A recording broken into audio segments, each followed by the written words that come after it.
నెలకి 50,000 నుండి 60,000 ఆదాయం రన్ టైలర్ యాప్లో ఆర్డర్ కంప్లీట్ చేసి పేమెంట్ పొందండి.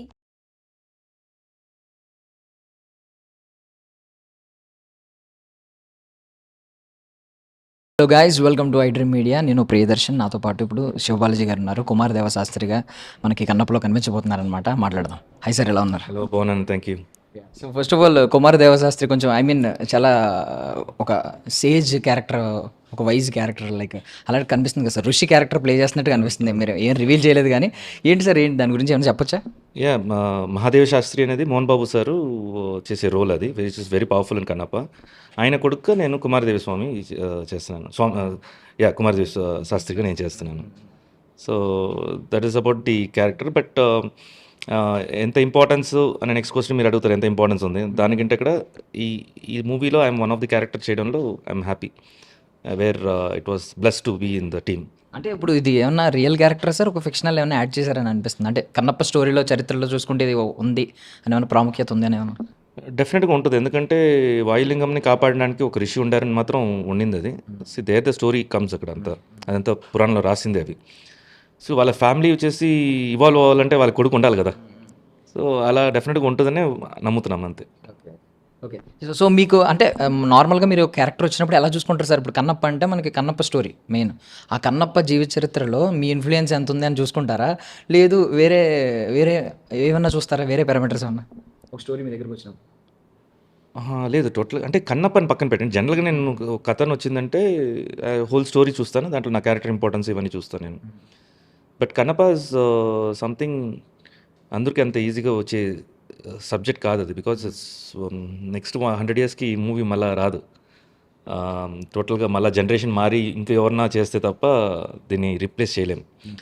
సో దీంట్లో చేయడం అయితే ఇట్స్ నేను మాత్రం కదా, ప్రతి ఆర్టిస్ట్కి వాళ్ళ వల్ల కన్నప్ప పాపులర్ అవుతుంది కాదు.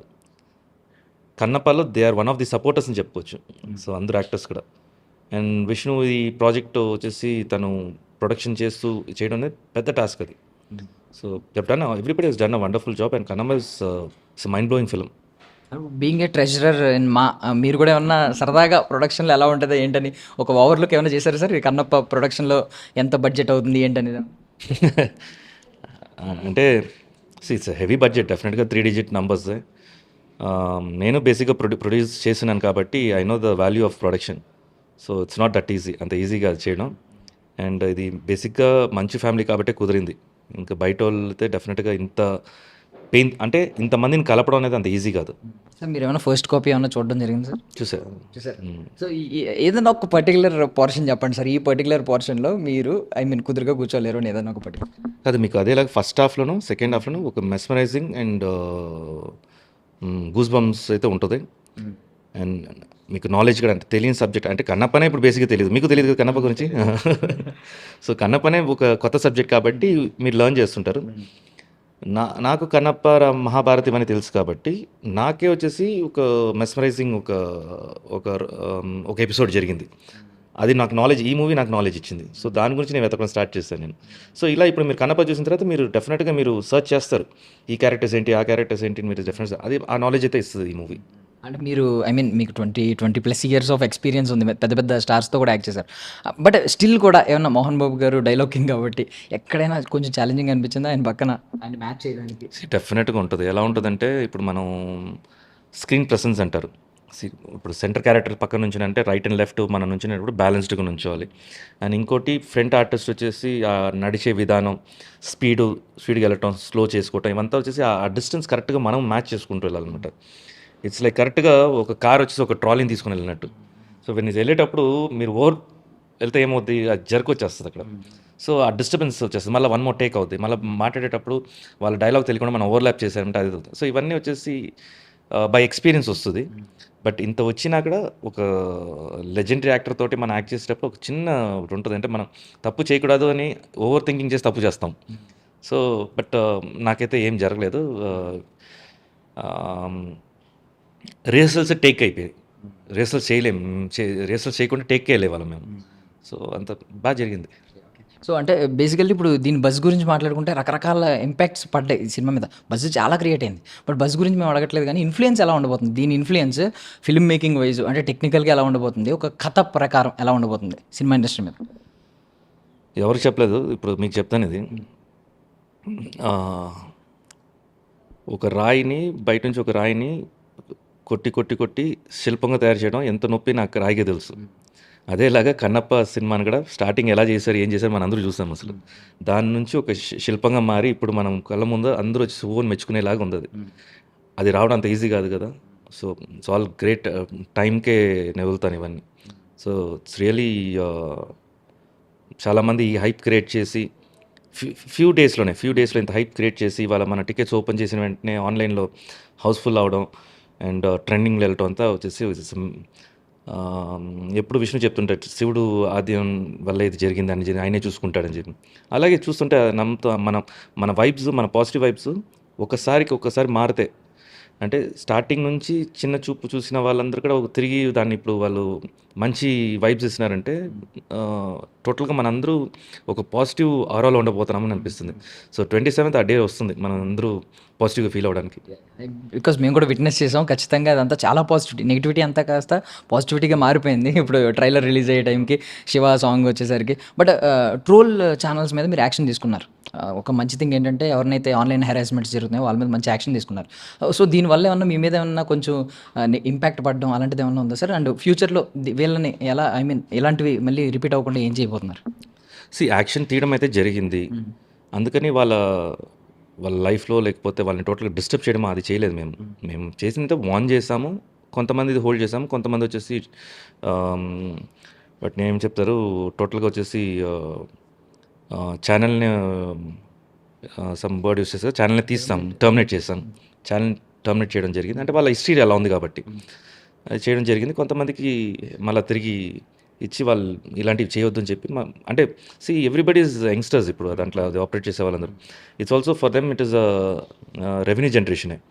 ఆ రెవెన్యూ జనరేషన్ ఇంకో లైఫ్ని మీరు యూజ్ చేసుకోవడం కరెక్ట్ కాదు కదా అనేసి మా పాయింట్. అండ్ ఇంకోటి మీరు ఎంత నెగిటివిటీ స్ప్రెడ్ చేస్తారంటే ఒక లేని వారిని మీరు రీక్రియేట్ చేస్తున్నారు.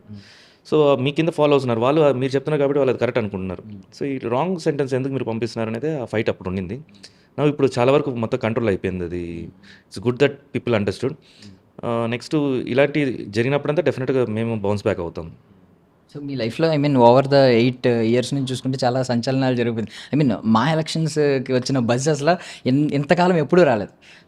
తర్వాత మంచు విష్ణు గారు ప్రెసిడెంట్ అయ్యారు. ఆయన కొంచెం మంచి లైఫ్ టర్న్ అయ్యిందేమో అనిపిస్తుంది. ఈ సినిమా తర్వాత ఆయన కెరియర్లోనే బిగ్గెస్ట్ బడ్జెట్ సినిమా. అంటే ఇప్పుడు పాజిటివిటీ వచ్చింది కంప్లీట్గా. దీని తర్వాత ఆయన లైఫ్ మొత్తం మారబోతుందని మీరు ఏమైనా అనుకుంటున్నారా? ఆల్రెడీ మారిపోయింది. బికాజ్ నేను విష్ణు దగ్గర క్లోజ్ అయినప్పటి నుంచి నేను సీరియస్గా ఒకటి చూసింది ఏంటంటే ఆన్లైన్ విష్ణు మంచి వేరు, ఆఫ్లైన్ అంటే ఆన్లైన్ రియల్ క్యారెక్టర్ వేరు డిఫరెంట్గా. ఆ విష్ణు ఆన్లైన్లో ఉండే విష్ణు, మీరు సోషల్ మీడియాలో చూసే విష్ణు వేరు, యాక్చువల్ ఒరిజినల్ విష్ణు వేరు. సో ఇది తెలిసిన వాళ్ళే మనం చెప్పగలుగుతాము అది మీరు చూసేది అది కాదని. ఎప్పుడైతే మేము మీటింగ్స్ ఇవన్నీ పెడుతుంటామో బయట వాళ్ళు ఇప్పుడు మీమ్స్ వాళ్ళు కానీ లేకపోతే ఇన్ఫ్లుయెన్స్ కానీ మీటింగ్ పెడుతుంటే ఇతను అలా ట్రోల్ చేశాము అని చెప్పిన రోజులు కూడా ఉన్నాయి. సో అది ఎందుకంటే తను ఎక్కువ బయటికి రాలేదు కాబట్టి, ఎక్కువ మందిని కలవలేదు కాబట్టి తెలియదు ఇన్ని సంవత్సరాలు. ఇప్పుడు అందరిని కలుస్తున్నాడు కాబట్టి రియలైజ్ అవుతున్నారు. సో అదొకటి ఉంది. అండ్ ఈ మూవీ దాని ప్రకారం డెఫినెట్గా ఒక పెద్ద అచీవ్మెంట్ అయితే తనకు వస్తాడు. ఎందుకంటే మనమే ఆ సపోర్ట్ చేయబోతున్నాం. మనమే ఆ సినిమాని చూసి కనపని చూసేసి విష్ణుకి ఇంత పొటెన్షియల్ ఉంది అనేది మనమే ఫీల్ అవుతాం. అది సో ఈ మా ట్రెజరర్ ఎక్స్పీరియన్స్ ఎలా ఉంది సార్? అంటే 3.5 years ఆల్మోస్ట్ అయింది. 3.5 అంటే మా ట్రెషర్గా 3.5 years అయిపోయింది. బట్ మాలో డ్యూటీ జాయిన్ అయ్యి అంటే జాయింట్ సెక్రటరీ తర్వాత treasurer. It is almost like 5.5 years. So ఇంకా రిటైర్డ్ అవుతాం మంచిదిలే.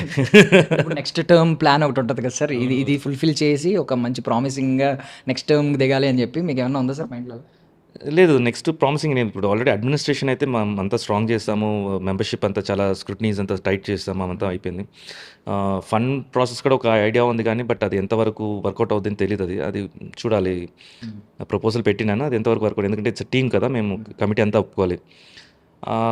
పెట్టినాను, అది నెక్స్ట్ చూడాలి. అది అండ్ ఒకటి బిల్డింగ్ కట్టాలి. అది విష్ణు ఆల్రెడీ ప్రామిస్ చేసినారు. దానికి ప్రాసెస్ జరుగుతుంది. మేము దిగేలోపు డెఫినెట్గా అది అనౌన్స్ చేసేసి భూమి పూజ చేసి మేము వెళ్తాం.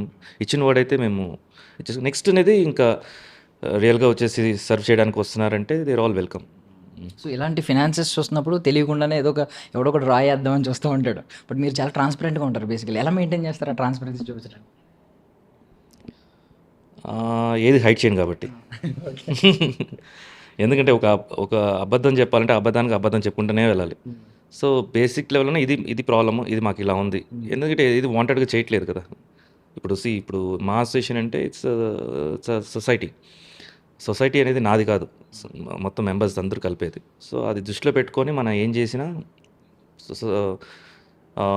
ఆర్టిస్ట్ వెల్ఫేర్ కోసమే ఆ అసోసియేషన్ ఉంది కాబట్టి దాని గురించే థింక్ చేయాలి. అదే దట్ బయట సొసైటీయా పర్సనల్ ఇవంతా ఉంటే I don't think so. I don't hide anything. నేను ఇంతే అని చూపిస్తాను, అందరికి జనాలు కూడా చూసి తను ఇంతే అనేది వాళ్ళకి తెలుస్తుంది. ఆ క్లారిటీ ఉంటే చాలు కదా. ఇంకా నేను ఎవరికి ఇప్పుడు ఇంకొకరికి నేను ఎక్స్ప్లెయిన్ చేయాలనేది నాకు ఇష్టం ఉండదు. ఎందుకంటే నా గురించి ఎవరికి తెలియని వాళ్ళకి నేను ఏమేమైనా ఎక్స్ప్లెయిన్ చేస్తాను నేను. సో ఇలా జరిగిందని చెప్పేస్తే ఎవరు వాళ్ళ సిచ్యువేషన్ వాళ్ళు తీసుకుంటారు. అది నెగిటివ్గానే పాజిటివ్గానే. సో ఇది సిచ్యువేషన్ చెప్పేస్తాను. సో ఇంకా మీకు తెలిసిందే కదా, ఫస్ట్ ఆఫ్ ఆల్ ప్రభాస్ గారి గురించి అదే మెయిన్ టాపిక్ అయిపోయింది ఆల్మోస్ట్. ప్రభాస్ గారు, అక్షయ్ కుమార్ గారు ఇలా ఎవరి స్పేస్ ఎవరికి వాళ్ళు సెర్చ్ చేస్తూ ఉంటారు. ఈయన ఇంపాక్ట్ ఎంత ఉంటుంది, ఈయన ఇంపాక్ట్ ఎంత ఉంటుంది, దాని గురించి ఏమన్నా చెప్పగలరా? మొత్తం మూవీ నుంచి బయటికి వచ్చేటప్పుడు అభిమానులు ఎక్కడ డిసప్పాయింట్ అవ్వకుండా ఈక్వల్ స్పేస్ ఎవరికి వాళ్ళకి అది ఉంది. అదే మూవీ నుంచి బయటికి వచ్చేటప్పుడు యుల్ కమ్ విత్ వన్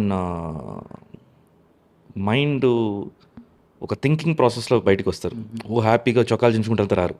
ఒక థింకింగ్ ప్రాసెస్లో అంటే వాట్ ఆర్ వి అనేది ఒక మైండ్ సెట్కి తీసుకెళ్తుంది. బట్ త్రూ అవుట్ మూవీలో వచ్చేసి నేను ముందాక చెప్పినట్టు ఫస్ట్ హాఫ్లో ఒక మెస్మరైజ్, ఒక నాలెడ్జబుల్ సబ్జెక్ట్ ఒకటి వస్తుంది, గూస్ బంప్ సీన్స్ ఉంటాయి. సెకండ్ హాఫ్ అయితే ప్రభాస్ ఎంట్రీ నుంచి ఇంకా అంతే, డైలాగ్స్ వినపడింది అంటే గ్రేట్ అని చెప్పొచ్చు. అలా ఉంటుంది అయితే ఆయన సీను. అదే ఎపిసోడ్లో రుద్ర ఎపిసోడ్లో తిన్నుడికిన్ను రుద్రాకి జరిగే ఆ కాన్వర్జేషన్ సీను చాలా ఇంట్రెస్టింగ్ ఉంటుంది. అండ్ విష్ణు కావాలని ఒక డైలాగ్ కూడా పెట్టాడు. అది వేరే ఫ్యాన్స్ అందరూ ఎంజాయ్ చేస్తారు అది. So it's all power pack. ఆడియన్స్కి ఏమైనా అడ్వైస్ ఇవ్వగలరా? అంటే ఎలా చూస్తే బెటర్ ఈ సినిమాని? అంటే వ్యూవర్ ఎక్స్పీరియన్స్ కూడా ఉంటుంది కాబట్టి ఇలా చూస్తే బెటర్, స్పిరిచువల్గా చూడాలా ఎక్కువగా, లేదా హిస్టారికల్ ఆస్పెక్ట్లో చూడాలా, లేదా కమర్షియల్ సినిమా చూస్తున్నట్టు చూడాలా? ఏమీ లేదు, ఫ్రీ మైండెడ్ తోటి రాండి అంతే. నేను ఇలా చూడండి అలా చూడండి ఏం చెప్పను. ఎందుకంటే గుడికి వెళ్ళేటప్పుడు జనరల్గా భక్తితోటి వెళ్ళాలంటారు. నువ్వు తిట్టుకుంటూనే వెళ్తే నీకే అది నష్టం, అది నువ్వు ఎంజాయ్ చేయవు. సో అదేలాగా ఫ్రీ మైండ్ మీకు ఎలా ఉందో రాండి, అది ఇట్స్ అప్ టు యూ. మనం ఇక్కడ కరెక్ట్ చేసే వాళ్ళం కాదు, మనం చెప్పగలుగుతాం ఇలా పాజిటివ్గా ఉండండి, పాజిటివ్గా స్ప్రెడ్ చేయండి అని చెప్తాం. ఇట్స్ అప్ టు ఇండివిజువల్ వాళ్ళు ఏం చేయాలనేది. ఎందుకంటే నేను ఒకటే నమ్మే, న్యాయాలు మారుతుంటాయి ప్రతి ఒక్కరికి, బట్ ధర్మం ఒకటి ఉంది కదా, ధర్మం ఎప్పుడు మారదు. సో దాని మీద ఫోకస్ చేయండి అంట నేను. యాక్చువల్లీ 20+ ఇయర్స్ ఆఫ్ ఎక్స్పీరియన్స్ ఉన్న వాళ్ళు కొంతమంది నెంబర్స్ ఎక్కువ కనిపిస్తూ ఉంటాయి. మీది నెంబర్ ఉండదు కానీ క్వాలిటీ ఉంటుంది. ఆ మెతుకు పట్టుకుంటే క్వాలిటీ కనిపిస్తూ ఉంటుంది. లైక్ చాలా సినిమాలు కొలాబరేషన్స్ కావచ్చు, పెద్ద వాళ్ళతో కొలాబరేషన్స్ కావచ్చు, ఈక్వల్ స్పేస్ వచ్చిన సినిమాలు ఉన్నాయి. లైక్ ఇప్పుడు ఒకరికి బ్రదర్ కావచ్చు, ఒకరికి బెస్ట్ ఫ్రెండ్ కావచ్చు, రవితేజ గారి బెస్ట్ ఫ్రెండ్, చందమామ సినిమాలో మీ రోల్ కావచ్చు, అన్నీ అద్భుతమైనవి. సో నెక్స్ట్ ఒకటి మిస్ అయింది ఏంటంటే పాన్ ఇండియాలో మీరు ఇంకా రిజిస్టర్ చేసుకోలేదు గట్టిగా. సో దీని తర్వాత ఏమన్నా పాన్ ఇండియా వైపు కంప్లీట్గా వెళ్ళబోతున్నారా? నేను ఏది ఎక్స్పెక్ట్ చేసి నాకు ఇలా కావాలని చెప్పి చేయాలి, అన్నీ జరుగుతుంది. నేను వచ్చేదాన్ని బోనసే అనుకుంటాను. నేను ఇప్పుడు ఉండే ప్రెసెంట్ లైఫ్లో whichever's I'm getting it, it's a bonus. So వచ్చిందని అమ్మ మనకు వచ్చిందే పర్వాలేదే అని ఎంజాయ్ చేస్తున్నాను. నాకు అది రాలేదే అని చెప్పి నేను వరి అవ్వట్లేదు. ఆ లైఫ్ నేను చేయట్లేదు. దట్స్ వాట్ నేను చాలామంది చెప్తుంటాను. నేను డిప్రెషన్ ఇవన్నీ జరిగింది, but after that I searched how can I be happy అనేది. నాకు హ్యాపీనెస్ ఎప్పుడు అనిపించిందో అది ఎలా తెలుసుకున్నాను అంటే హ్యాపీగా ఉండడం ఎలా ఉండాలని తెలుసుకున్నాను. అప్పటి నుంచి everything is small for me. So వచ్చేవి ఐఎమ్ ఎంజాయింగ్ ఇట్. సో అలాగెళ్తుంది నా లైఫ్. ఇప్పుడు పాన్ ఇండియా మూవీలో నేను చేస్తున్నాను. ఫ్యూచర్ ఏమొస్తుందో నాకు తెలియదు, బట్ వచ్చిందని యాక్సెప్ట్ చేస్తాను నేను. Thank you so much sir for your valuable time. మీరు ఎంత ట్రాన్స్పరెంట్గా ఉన్నారు, మీ లైఫ్ కూడా అంతే అద్భుతంగా ఉండాలని మనస్ఫూర్తిగా కోరుకుంటున్నాం. Wish you all success. Thank you so much.